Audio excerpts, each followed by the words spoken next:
So we're doing St. Boniface and the Christmas trees, right? Jeremy, you ready? Yeah, let's do this. Okay. Quiet on the set. Great, right. Sounds good.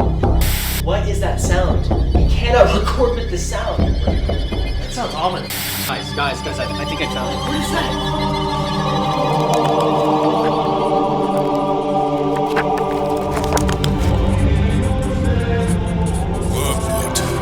Wormwood, things are not well. I am writing this under great duress. I have been commanded with all due haste to recruit you, to recall you back from your exile, back into the service of our Father below. Things go ill, my once dear Wormwood. I need you to read these words at once and report back to me. We have a high alert, and all tempters have been called back into service. Yes, even you, Wormwood, even you. In case, in your profound slackness and negligence, have lost track of the ample time that has just passed, I must remind you that it has been precisely 81 years since the time we have last corresponded. I was just beginning to miss you, my dear nephew. Not really. Wondering where you might have dallied off to, and for these past decades I have been forced to fondly and nostalgically reminisce about all our past exciting escapades. How I have terribly missed those precious days. I sincerely hope your extended, albeit unauthorized hiatus was suitably refreshing and has given you much to ponder. And I also take it you still remember well my last scathing epistle in response to your latest failure concerning your last patient. Does John Hamilton not ring a bell? How his grubby, mundane, God-blessed soul slipped through your useless fingers and was eternally and irreversibly removed from your reach. I remember it all too well. And oh, how it enrages me, as much as it motivates me to carry forth our eternal conquest, even now. But perhaps I have been a trifle too harsh on you, my dearest nephew. Come now, there is no longer a need to hide from your uncle. A pressing new necessity has come upon us to recruit as many tempters as are available for the latest phase of the spiritual war. This new century in which we find ourselves presents challenges of such magnitude we have never before encountered since the beginning of time and our great and glorious rebellion. And a far greater demand is pressed upon us to scour this fetid world of all its precious, unwitting souls at a much swifter and more aggressive pace. Admittedly, the strength and effectiveness of our prior deceptions, heresies, and soul-destroying machinations have been tragically deteriorating and losing steam of late. Netflix, Disney, and websites, tempting websites of all sorts. Why, with all the endless distractions and pleasures we have put at their fingertips, should they still hunger for that sickening truth? Forgive the implacable zeal of your uncle, dear nephew. As a result of this undesirable state of affairs, our foothold into this world has become, in a certain sense, tenuous and indeterminate. We are now at a stage in which the slightest bit of laxity on our part can threaten to topple our entire operation as we know it.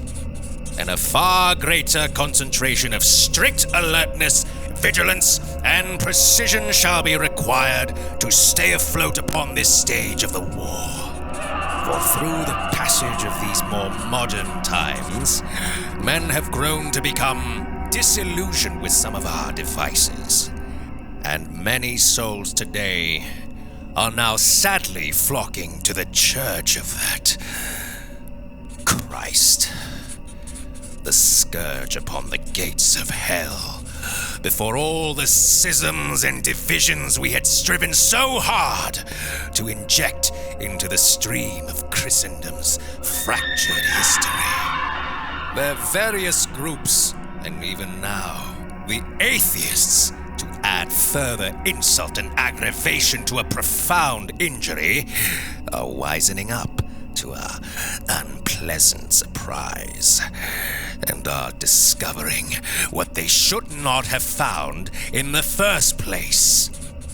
Every sect of every heresy and delusion, which we have so painstakingly perfected over the last couple of millennia, is becoming more aware of what their respective confessions and traditions are lacking, and is eagerly seeking after the fullness of the truth, which they only partially know. Our internet, our own weapon, in short, my dear nephew, is being turned upon its own head, and our own devices are working against us. Talks, lectures, homilies, live-streamed religious debates, apologetical platforms, and podcasts like this abhorrent and detestable Cloud of Witnesses production are spreading this disease like the final stages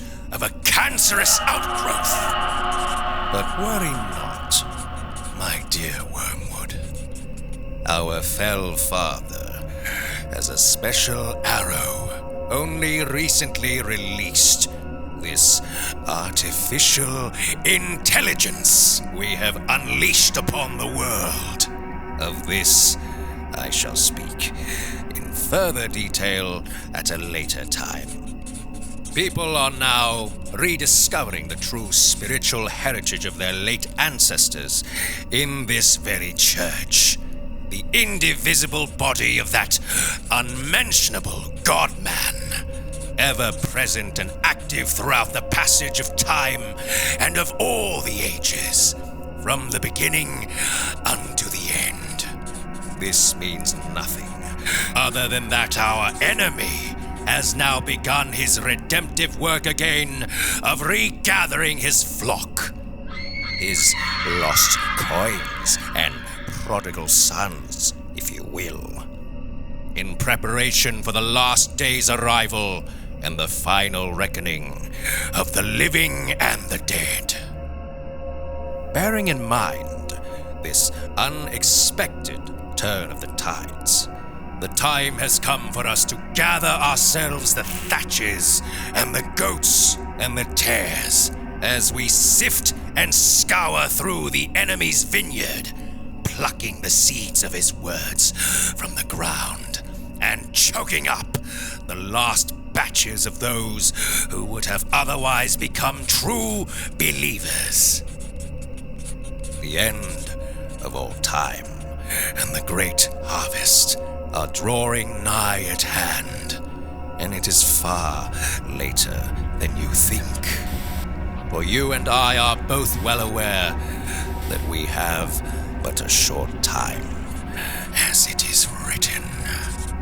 And our Father below emerges again from the bottomless darkness in a furious rush to expand our dominion, coming down unto this world with great wrath. Come now, my dear Wormwood, let us start again and reinstate our mission anew. Slate clean and without a mark. Bygones be bygones.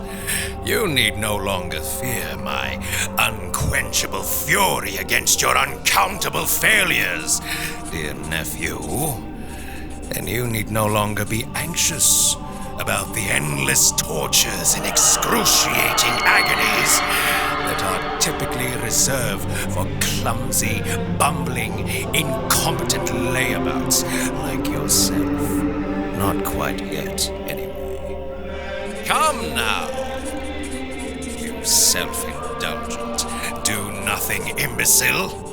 The time has come at last to announce our grand and glorious return and reclaim our rightful place in the hearts of this new generation of men. Your eternally unaffectionate uncle, Screwtape.